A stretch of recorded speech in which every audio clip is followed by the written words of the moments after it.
A murder. Yes, I'm aware. I'm already on the way.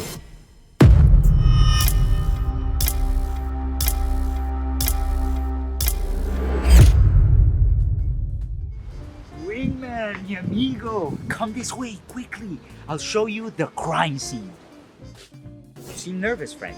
But don't be. I know this is your first day, but I will walk you through the process of being my awesome sidekick. Plus, I'll also take the liberty in indoctrinating you into the awesome history of our beloved detectives, such as myself, of course. The first detective to appear on film was Sherlock Holmes in a 30-second one-reeler in the 1900s. Although these traditional detectives like Sherlock Holmes and Hercule Poirot became famous afterwards in their novel-to-movie adaptations. Well, Wingman, welcome to the crime scene. Anyways, these traditional detectives were analytical and methodical. They were gentlemen at heart, always using their brain. Careful, Wingman. We don't want to put our nasty fingerprints in the murder weapon now, do we? Okay. Okay, sir. We'll be right there. Okay, Wingman, it seems there has been an eyewitness, so let's head over there right now. Alright, while Mr. Witness over here gets to talking, I'll explain the next decade of detectives. With crime in the US rising, the detectives of the 1920s and 30s weren't scared to throw a punch or two.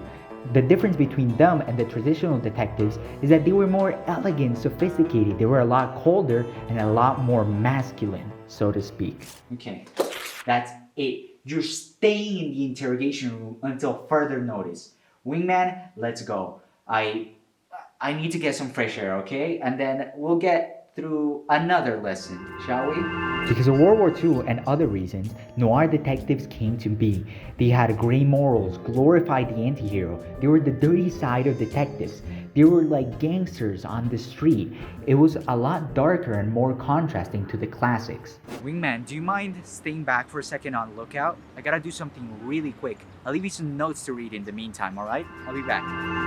No more were police seen as inferior to detectives. In the 1950s, as law enforcement was strengthening in the US, police detectives showed their crime-fighting skills, as well as in the 1960s, civil rights and social fights.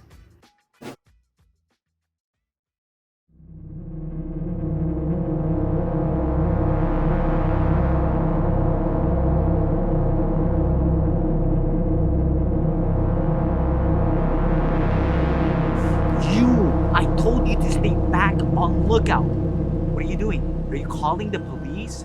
No, I'm too deep in this now. You're too deep in this now. Here's another lesson. With the Hays Production Code now gone, the police detectives were very short-lived, and now came the vigilante detectives, being both violent crime fighters and also mystery solvers. Well, Wingman, there's one last thing I would like to teach you before they take me away. In the 90s, we kind of come full circle to the traditional detectives. Detectives, again, were now analytical, observant, and intelligent, without relying on violence. Although this time they were more vulnerable. They were delicate and humoristic. Well, Wingman, now that you know everything, what type of detective do you want to be? Is what I would say if I didn't know that you were the murderer. Boys, take him away.